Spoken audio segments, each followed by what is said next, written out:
The fluorescent lights of Miller's Toy Emporium buzzed like angry wasps at 11:47 p.m. Tommy Chen's hand trembled as he reached for the vintage action figure, a 1983 Black Sabbath tour merchandise doll with real fabric clothing and movable joints.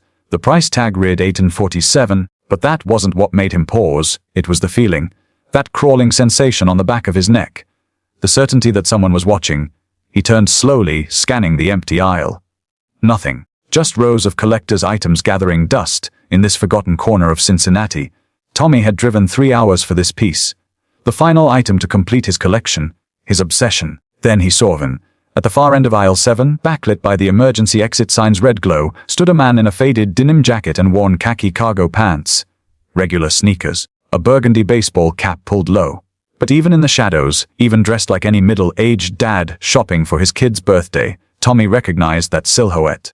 Those unmistakable round glasses catching the light. Ozzy Osbourne. But why would the Prince of Darkness be in a toy store at midnight in Cincinnati? And why was he staring directly at Tommy with an expression that seemed to say, "Put it back"? Tommy's rational mind kicked in. This is impossible. Ozzy Osbourne is on tour in Europe. This is some look-alike, some fan, but the man started walking toward him, and that walk, that specific, shuffling gait that millions had seen on reality TV and in concert footage was unmistakable. This was no impersonator. "You don't want that one, mate," Ozzy said softly, his Birmingham accent cutting through the silence. Up close, Tommy could see the worry lines around his eyes, the way his fingers twitched nervously at his sides. The rock legend looked frightened. I've been looking for this for 2 years, Tommy stammered, still clutching the box. "It's the last piece I need, the 1983 tour exclusive. Only 50 were ever made." Ozzy's jaw tightened. He glanced over his shoulder at the store's entrance, then back at Tommy. 49. He corrected. One was destroyed. Should have been this one. He pointed at the box with a trembling finger. "I've been tracking it for 30 years. Every time it surfaces, someone buys it before I can get there. And every time—" He trailed off, his eyes darkening. "Every time what?" Tommy asked, though part of him didn't want to know the answer. Ozzy removed his baseball cap, running a hand through his graying hair. "Every time the buyer disappears within 6 months. Not dead. Not kidnapped. Just gone. Like they never existed. Records erased. Families forget them. The universe itself edits them out." He stepped closer, his voice dropping to a whisper. "There's something wrong with that doll, son. Something I accidentally put into it in 1983. What could a rock star possibly put into a toy that would make people vanish from existence itself?" The store manager, an elderly woman named Mrs. Patterson, had stepped out for her smoke break. She always did at 11:45 like clockwork. The store was officially closed, but she'd let Tommy in as a favor because he'd called ahead, begged, offered double the asking price. Now he understood why the figure had been listed for under $1,000 despite its rarity. Mrs. Patterson wanted it gone. Ozzy leaned against a shelf of vintage Star Wars figures, his casual appearance making the whole situation feel even more surreal. He looked like any tired father shopping for toys, not a rock icon revealing cosmic horror. "In '83 I was at my worst," Ozzy began, his eyes distant. "Drugs, alcohol, things I'm not proud of. We were in Japan for a tour, and this woman approached me backstage, called herself a collector of moments. She offered me a deal, channel my darkest performance energy into merchandise, and it would guarantee the tour's success. 20 sold-out shows. I was desperate, paranoid out of my mind. So I did this ritual. With blood and words I didn't understand. 49 toys were in that room." He pointed at the box in Tommy's hands. "That's number 43. I bought back 36 over the years. Destroyed them properly. Threw them into volcanoes, buried them in sacred ground, you name it. The remaining ones keep slipping through my fingers, and everyone who's bought one vanishes." Tommy finished, his mouth dry. "But why? What does the doll do?" Ozzy's expression turned grave. "It doesn't do anything. That's the problem. You do. The doll becomes an obsession. You can't stop thinking about it. You start to believe you are the doll, that you're plastic, inanimate, not real. And the more you believe it, the less real you become, until reality agrees with you." Tommy looked down at the box. Through the clear plastic window, the miniature Ozzy stared back at him with painted eyes. He'd already felt it, hadn't he? That pull. The way he'd cancelled dinner with his sister to make this drive. The way he'd lied to his wife about where the money came from. The collection had become everything. Was Tommy already too far gone, or could putting the toy back really save him?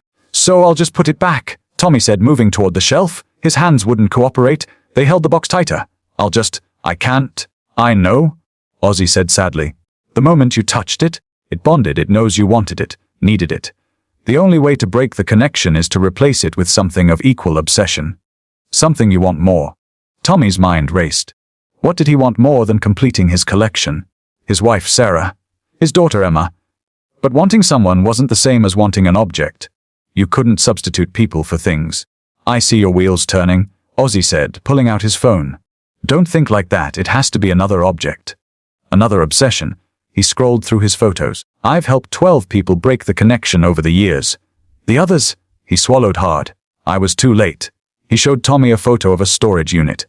Inside were shelves packed with items, vintage guitars, signed albums, rare posters, even a motorcycle. These are things I've collected from the victims' families. Objects they loved before the doll took over. None of them remember their missing family member, but they kept these items anyway. Couldn't explain why. Tommy felt his heart pounding. What was my object? Before I started collecting Sabbath memorabilia, what did I? The memory hit him like a freight train. His father's Gibson guitar. The one Tommy had learned to play on as a kid, before his father died. He'd sold it 10 years ago to fund his collectibles obsession, sold his connection to his dad for plastic and cardboard. I know where it is? Tommy whispered. I know who bought it. Ozzy's eyes lit up with hope. Then we go now. Tonight, you bring the guitar back, you hold it and that doll at the same time, and you choose, the fake plastic version of me, or the real wooden connection to your father. He paused. But I'm warning you, the doll won't go quietly. It'll make you see things, promise you things. It'll show you a world where your collection is complete, where you're happy. What would you choose, a completed collection or a chance to reconnect with someone you lost? They took Ozzy's rental car, a completely ordinary Honda Civic, which somehow made everything more bizarre. The Prince of Darkness drove 5 miles over the speed limit through Cincinnati's empty streets while Tommy made frantic calls on his phone. Marcus Webb, the guitar shop owner who'd bought his father's Gibson, answered on the 4th ring. Do you know what time it is? I need the guitar back, Tommy said. The 72 Gibson SG, cherry red. You bought it from me in 2015. I'll pay triple. A long pause. That guitar sold 6 years ago, Tommy. I told you then it was a mistake to let it go. Tommy's chest tightened. The box on his lap felt heavier, warmer. He could swear the tiny Ozzy inside was smiling wider. Who bought it? Please, Marcus. This is life or death. Another pause. You're not going to believe me? Try me. I'm currently in a car with Ozzy Osbourne chasing a cursed doll. Nothing surprises me anymore. Your wife, Marcus said quietly. Sarah bought it back 3 months ago.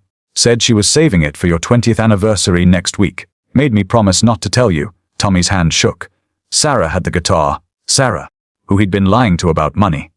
Sarah, who he'd been distant from while chasing collectibles across 3 states. Sarah, who still believed in him enough to buy back the one thing that mattered. She knows, Ozzy said, not asking. About the obsession. Everyone knows, Tommy admitted. I just pretended they didn't notice. They pulled into Tommy's driveway at 12:34 a.m. The living room light was on. Sarah was awake, probably worried. He told her he was working late. You ready for this? Ozzy asked, putting the car in park. Because once you walk in there with that doll, it's going to get weird. The curse doesn't like being broken. It'll manipulate. It'll lie. Trust the guitar. Trust your wife. Trust anything real. But how could Tommy be sure what was real anymore when the curse had already started rewriting his perception? Sarah opened the door before Tommy could knock, her expression a mixture of relief and frustration. Then she saw Ozzy Osbourne standing behind him in cargo pants and a denim jacket, and her face went completely blank. I can explain. Tommy started. As that? Sarah began. Yes, Ozzy interrupted. And we don't have much time.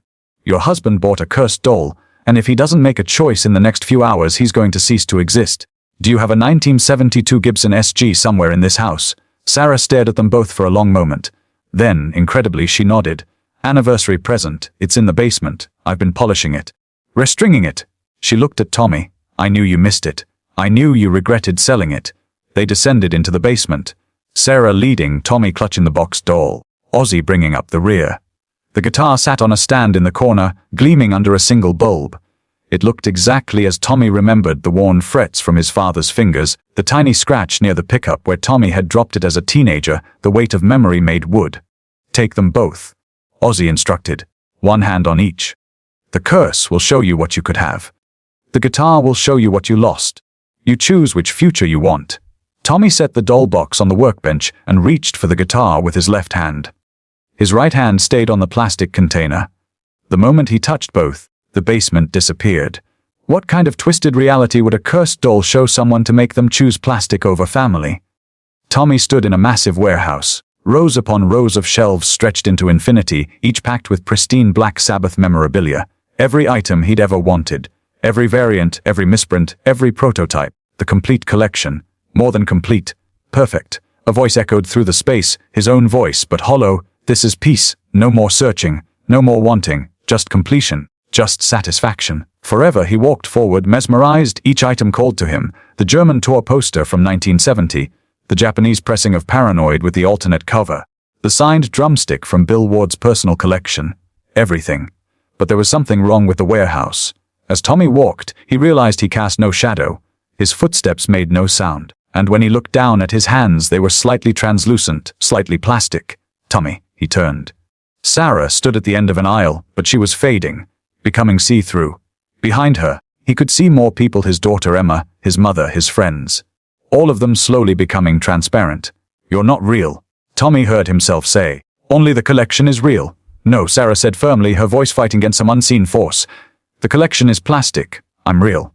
Emma is real. The guitar your father taught you on is real. Wood and wire and memory and love. That's real. The warehouse began to shake. Items fell from shelves, but they made no sound when they hit the ground. Because they weren't really falling. None of this was really happening. Tommy closed his eyes and thought about his father, sitting on the porch showing him how to form a G chord. The calluses on his dad's fingers, the smell of cigarettes and Old Spice, the way he'd smile when Tommy finally got a riff right. The guitar had been there for all of it. Witness to love. Participant in memory. The collection had witnessed nothing. It was empty plastic pretending to be meaningful. Would recognizing the truth be enough, or had the curse already won? Tommy opened his eyes. He was back in the basement, both hands still touching guitar and box. Ozzy and Sarah watched him with held breath. I choose, Tommy began. The doll box exploded outward, not physically, but spiritually. Black smoke poured from the edges, coalescing into a shape, a twisted version of the tiny Ozzy figure, now 6 feet tall, all sharp edges and hollow eyes. The curse made manifest. Why you made a dale? It howled in a voice like tearing plastic. Yo, are you of idea of your ass? Tommy gripped the guitar tighter. His fingers found the strings, and muscle memory kicked in. He played the first riff his father had taught him. A simple blues progression. Nothing fancy. Nothing perfect. Just real. The shadow thing recoiled. He's choosing something older? Ozzy said, stepping forward. Something that claimed him before you did. First love beats last obsession. He looked at the creature his own cursed merchandise made manifest. I'm sorry I made you. I'm sorry I put darkness into plastic and sold it to people. But this ends now. Tommy played louder, adding his father's favorite flourishes. Sarah joined in, humming the melody. Even Ozzy started singing softly. Not a Black Sabbath song, but something older. And roll. A folk tune about going home. The shadow Ozzy screamed, its plastic body cracking. Wire ella anibar pp ever stayfied lis wat ing. Good, Tommy said, still playing. That's called being human, being alive. I'd rather want forever than be complete and empty. The curse shattered. The toy box crumbled to dust. The warehouse vision faded completely. Tommy stood in his basement, holding his father's guitar, surrounded by people who loved him. Ozzy picked up the dust that remained, putting it carefully into a small vial. 43 down, he said quietly. 6 to go. Did destroying one cursed object really end the threat, or were there still 5 more victims out there, slowly fading from existence? They sat in the kitchen at 2 a.m., Sarah making coffee, Tommy still holding the guitar, Ozzy explaining the remaining cursed items to a remarkably calm Sarah Chen. So you're telling me, Sarah said, pouring 3 mugs, that there are 6 more people out there right now, holding boxes, slowly convincing themselves they're not real. 5 maybe, Ozzy corrected. One of them might already be gone. Number 17 vanished 3 months ago in Portland. I was a week too late. He sipped his coffee. This is brilliant, by the way. Turkish? Ethiopian, Sarah said. And what happens if you find all of them?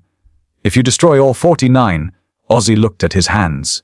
I go back to the woman who sold me the ritual, the collector of moments. I still see her sometimes at shows in crowds. She's been waiting. She knew I'd either come back defeated or successful. If I'm successful, he trailed off. Let's just say I'll owe her something else. But it's worth it. To clean up my mess, Tommy finally spoke. Why didn't you just tell people? Go public. Warn collectors. Would you have believed me? Ozzy asked. If I'd posted online, "Don't buy my old action figures, they'll erase you from existence," they'd think it was a publicity stunt. The people who need to hear it never would. The curse is designed to be perfect. It targets obsessives. People who ignore warnings. People like you used to be? Like I still am, Tommy corrected. I just found a healthier obsession. He looked at Sarah. Sorry, a healthier priority, she smiled. Keep playing that guitar every day and we're good. Ozzy stood, finishing his coffee. I should go. Got a flight to catch to Boston. Number 31 surfaced at an auction house there. Guy's a marathon runner, obsessive personality. He'll be hard to convince. He paused at the door. Tommy, you did good tonight. Most people don't choose right. They think they will, but when the moment comes... What made you want to fix this? Tommy asked. After 30 years, what made you finally chase these down? The rock legend's expression softened. I had grandchildren. Suddenly the future mattered more than the past. Couldn't let my mistakes keep erasing people. He put his baseball cap back on. Plus, Sharon told me to sort my shit out or she'd do it for me. And that woman is terrifying when she's determined. Could Ozzy really destroy all 49 cursed dolls, or would the collector of moments have other plans? After Ozzy left, Tommy and Sarah sat in silence for a while. Then Tommy asked the question that had been nagging him. How were you so calm about all this? Cursed dolls. Rock stars in our basement. You didn't even seem surprised. Sarah's expression shifted. She set down her coffee mug carefully. Because this isn't the first time. Tommy's blood ran cold. What? 3 months ago? Before I bought back the guitar, I was at Marcus's shop browsing. There was a woman there. Older, elegant, wearing a vintage dress. She asked me if I knew what true collection meant. I thought she was just chatty, you know. But then she showed me a photograph. Sarah pulled out her phone, scrolling to a picture. It showed a shelf in someone's home. On that shelf sat various items. A baseball, a wedding ring, a pocket watch, a toy soldier. And in the corner of the photo, barely visible, was Tommy. Or rather, a small figure that looked exactly like Tommy. Frozen mid, reached toward something off camera. She said that's what you'd become if I didn't intervene. That you'd been chosen by something hungry. She told me about the guitar, about waiting for the right moment. She said someone in casual denim and cargo pants would bring you home eventually. Tommy felt dizzy. Why didn't you tell me? Because she said you had to choose it yourself. I could buy the guitar. I could keep it safe. But I couldn't force you to pick it over the obsession. That had to be real, or it wouldn't break the curse. Sarah's eyes welled up. I've been terrified for 3 months that I'd wake up one day and not remember you. That you'd just be gone. The woman, Tommy said slowly. Did she give you her name? She called herself the Collector. Sarah showed him another photo on her phone, a business card the woman had given her. It was black with silver lettering. The Collector of Moments, we all pay eventually. Tommy remembered what Ozzy had said. If he destroyed all 49 dolls, he'd owe the Collector something else. But what if that was the plan all along? What if helping people break curses, destroying the dolls, gathering them all back? What if that was just another collection? What if Ozzy was being set up for a curse of his own? We need to warn him, Tommy said, standing up. But his phone buzzed before he could dial. A text from an unknown number. 6 dolls left. Don't try to warn him. He knows what he owes. The question is, do you know what I owe for tonight? You accepted help. That creates debt. I'll collect eventually. The Collector. Sarah read the message over his shoulder. What do we do? Tommy looked at his father's guitar, then at his wife, then at the pile of dust on the counter that used to be a cursed doll. We remember. We stay real, and when she comes to collect, he gripped Sarah's hand. We face it like we faced this together. Real, but was staying real. Enough when you'd drawn the attention of something that collected moments and cursed obsessions. And what did the Collector ultimately want with people who'd escaped her cursed objects? 6 weeks later, Tommy got another text. A photo this time. It showed Ozzy standing in what looked like a warehouse, holding a large wooden box. Inside the box, Tommy could see the remaining 6 action figures, all arranged carefully. Ozzy looked tired but triumphant. The message read, Don't.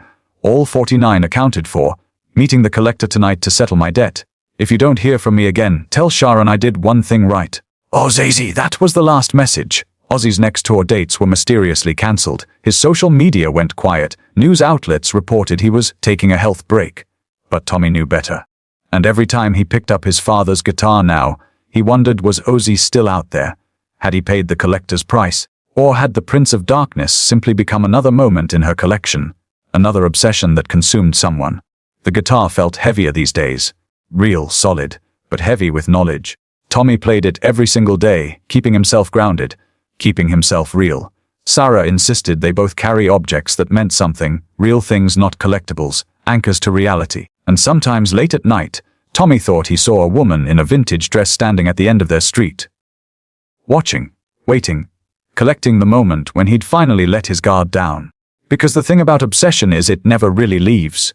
You just learn to obsess over the right things. Now here's the real question I want you to answer. What would be your object of obsession? The thing you couldn't let go of. And more importantly, what would be your anchor to reality? What would you choose if you had to hold both at the same time? Comment below. Tell me what your curse would look like. Because the collector might be reading